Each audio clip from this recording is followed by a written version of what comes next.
We are back. It's been a while since I've had sex at least twice since I have two kids. And Jake, it's a pleasure to be in your presence once again to discuss things, particularly the Minnesota Vikings moves. Jacob, how are you doing today? I'm doing great. How are you? I'm We good. haven't talked since you turned into a your family turned into a 2v2 battle. It is. It's It's a battle. everything's easy when it's 2-on-1. It is. Everything is a whole lot easier when it's 2-on-1. It's easier to wake up. It's easier to get up and do what you got to do for 30 minutes to an hour. But now it's 2v2. Once the kid gets a tag team partner, you're in trouble. Yeah, I tell you what, that's already, it's been awesome. It's been super fun. But you know what? Recording together at 6 o'clock, 7 o'clock in the morning becomes more challenging when it's 2v2 versus 2-on-1. That's just what it is. But we found a time, we explored and searched our schedules, and we were able to find availability on Wednesday morning at 7 o'clock in the morning. So, Jacob, the biggest move that everyone wants to talk about. Yeah. Can I start? Yeah, go ahead. Because I know there's a reason why we're here. John Parker Romo, is he the kicker for the next 10 years? The next 5 years? Is that going to be the difference? I tell you what, man. When I watched the Kansas City Chiefs and the San Francisco 49ers break the field goal record twice in a matter of an hour in the Super Bowl, it made me think we need some John Parker Romo in our life. I mean, when you have a chance to sign a former XFL star, you got to jump on the opportunity. Why don't you? It'll be fun to watch. My head went to a different place. My head went to, it's time to discuss Dean Lowry being waived by the Minnesota Vikings after one stellar season as a defensive end.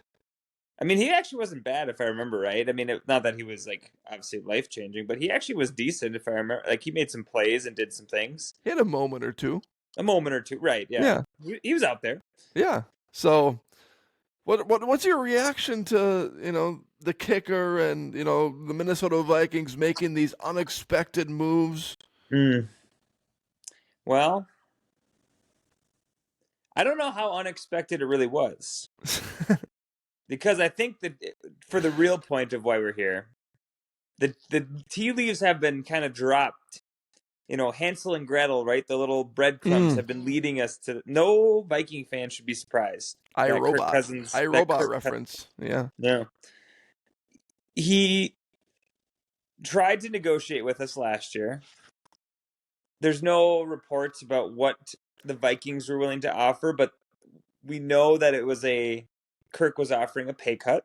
We think it was in that somewhere in that 25 to 35 million a year-ish level for a couple of years. And the Vikings said, no, thank you. And from that moment on, I think, news people were saying, your Tom Pelisseros of the world, it's Kirk Cousins going to test the market, and the market's going to tell the Vikings that Kirk Cousins is way more valuable to them than he is to the Vikings, kind of thing. Totally. And so, should anyone be surprised? I mean, if you were paying attention, no, it should not be surprising that we don't have Kirk Cousins as a quarterback for the 2024-2025 season. Where we will be the Super Bowl champions, inevitably. Probably. Yeah. I think it's perfect for both sides. I think this was the perfect mutual agreement to split because Kirk Cousins got his longevity. He will be the starter without question for at least the next 2 years for the Atlanta Falcons. And the Minnesota Vikings wanted to go a different direction. At best, Kirk Cousins was going to be here for 2 years for the Minnesota Vikings. But if he was brought back, he would be brought back as that mentorship type quarterback to that rookie guy that they eventually draft. And I don't know about, other guys, other fans, but if I'm Kirk Cousins in that situation, not only do I get more money by signing with the Atlanta Falcons, which now could bring my career earnings to over $400 million, but I am the trusted starter on a team in a division that stinks for the most part. Mm-hmm. And we have a chance now to actually do some damage in the playoffs versus, oh, I signed with the Vikings. Oh, I got 1 year of starting. Everyone's going to be calling for the backup. There's going to be that pressure there, that rookie quarterback. Everyone wants to see that Mm-hmm. guy. I'm taking a pay cut, and the division I'm in is strengthening as the Packers and Lions and Bears keep on getting better. Mm-hmm. Yeah, no, you're right. And that's why it's such an easily debated topic. That's why it's getting some heat online. Mm-hmm. But it is true. If you're Kirk, as you said, right?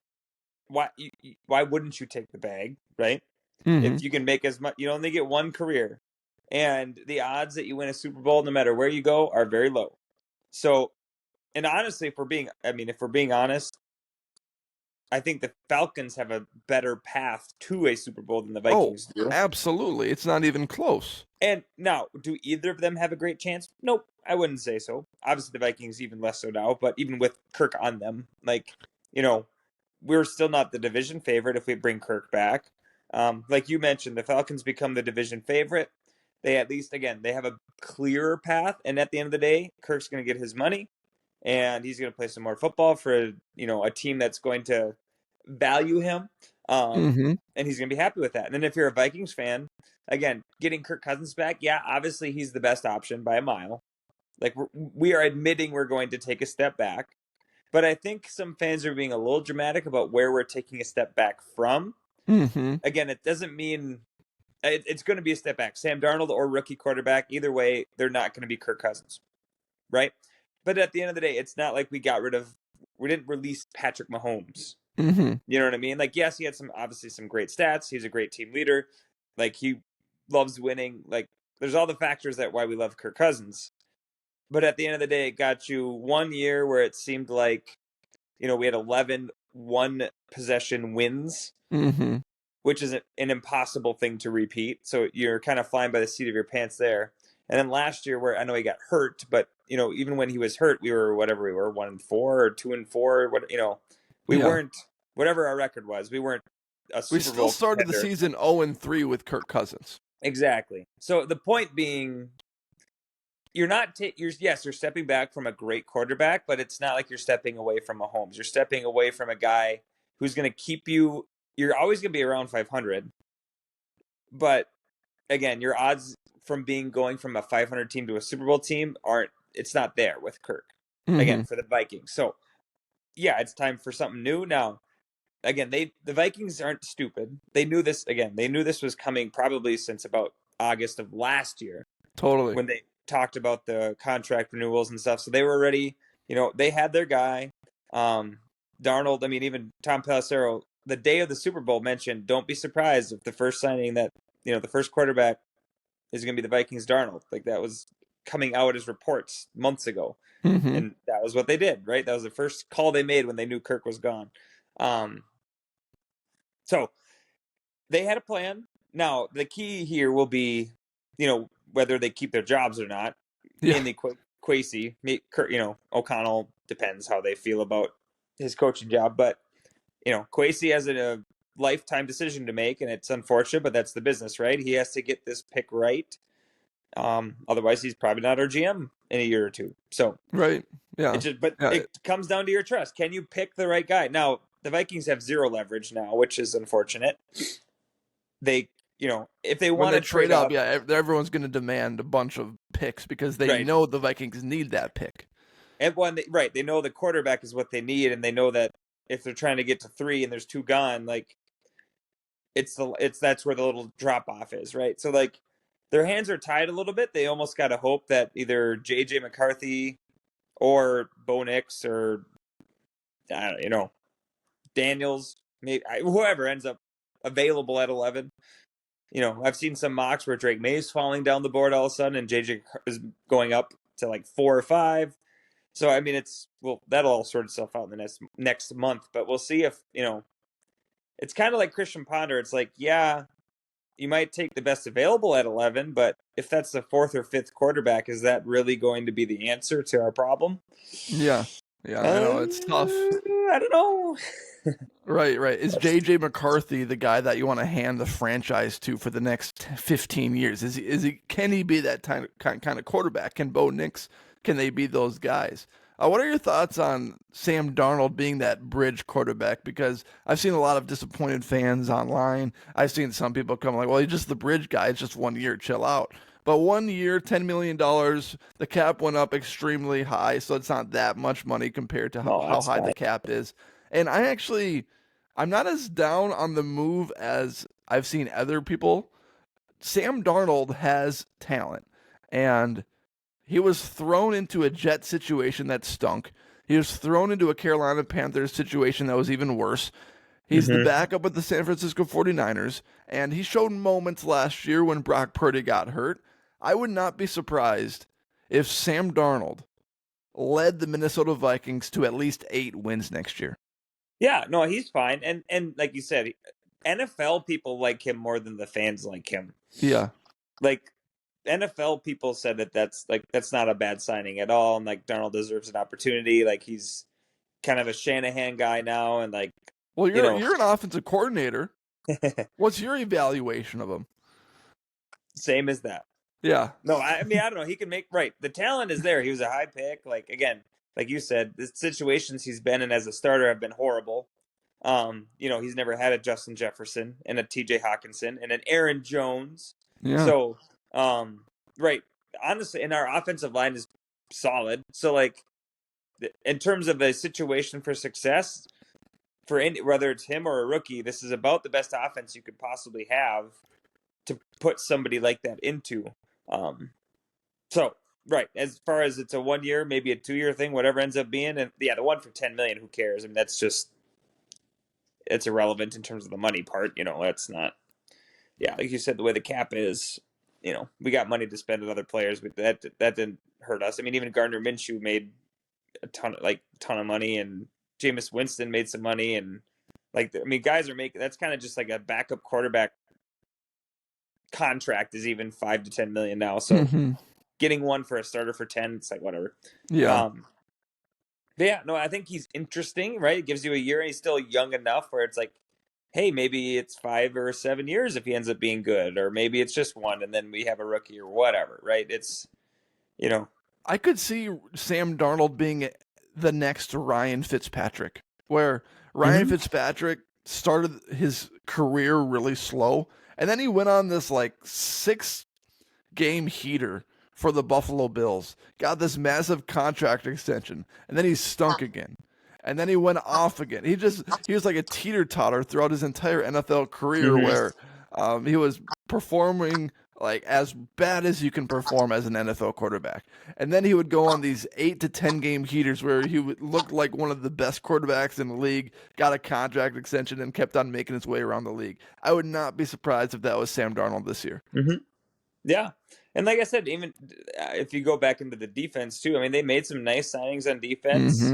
That should be better. You got younger at the end, right? You basically traded Daniil Hunter for that Grenard, who a lot of Blake metrics. Cashman.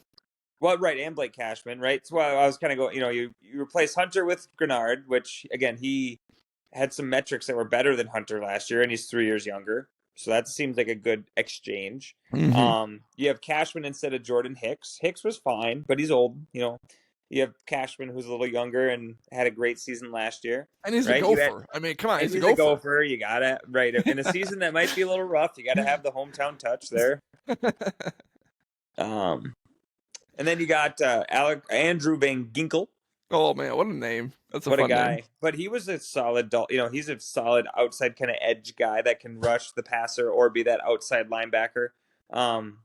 So defensively, they did a lot of great things. Offensively, right? You had Aaron Jones. Like that's for 1 year, great, love it. I mean, honestly, through the last handful, because he was hurt for a while, and then when he came back from his injury, the last few games, and then the playoffs, he was dynamite. Yeah, he was.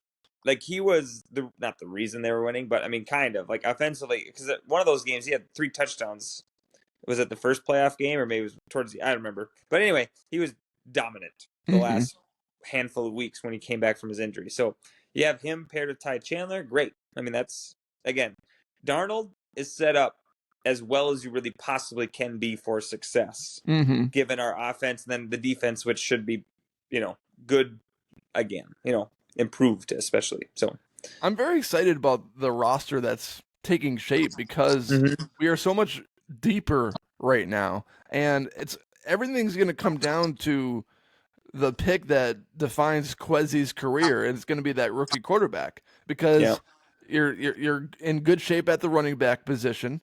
Defensively, things are taking shape. You still have the best wide receiver in the league on your team and a great number 2 and Hawkinson when he comes back from his torn ACL. Offensive line, you need to shore that up a little bit more. But who doesn't? I mean, seriously, every team could say the same thing about their line. Like, it's just always a battle. Yeah. I was surprised to find out that Aaron Jones has never rushed for over 1,200 yards in a single NFL season. Yeah. He always has a decent amount of receiving yards, right? Yes. He's a dual threat guy. He's a little bit, it's not just rushing, especially the last few years where they've had AJ Dillon kind of using him as the hammer. But yeah, that is a little surprising, right? You'd think he'd just have 1 year where he's kind of put it all together, but. Yeah. Harrison Smith, we are unsure if he'll be back. He's got to take a pay cut or get released or retire, get traded to some team or retire. Yeah, one of those options. Because he made some comments earlier during the season, kind of about that retirement seemed, like nobody's gonna know until all of a sudden everybody knows and he's done. Like totally. It would be very Harrison Smith to announce today, or not even he announces it, like some random, Harrison Smith's retiring, and then you never hear from him again. Yeah, that'd be classic Harrison Smith. Well, Jacob, I know you got to get going here, and I'm just grateful that we got to do this again, and we'll do it again in the future. We'll get back to more frequency as my children age. But thank you for your takes, because it's Jake's Takes season. It's always a pleasure. Until next time, good luck with the 2-on-2 you got going on here. The zone. You don't have to go to a zone yet. You can still play man-to-man, but if you go to a third kid, now you got to play the zone, and that gets tricky real fast. So. It does. It does get tricky really fast. I don't even know, Sister Laura. What are they? They have 7? 8's on the way. 8's on the way. Okay, that's what I thought. That's a heck of a zone defense you got to play there. They're getting full court pressed. They're getting full court pressed. Yeah, and breaking a press with 2 is tough. Yeah, that's tough. Yeah, all the power to them. They got it figured out. Yeah. Well, everyone, thank you for listening and taking time to watch and or listen to this podcast. If you're watching on YouTube, please hit that subscribe button in the bottom right-hand corner of the screen. Everyone, thank you for listening and have a great day.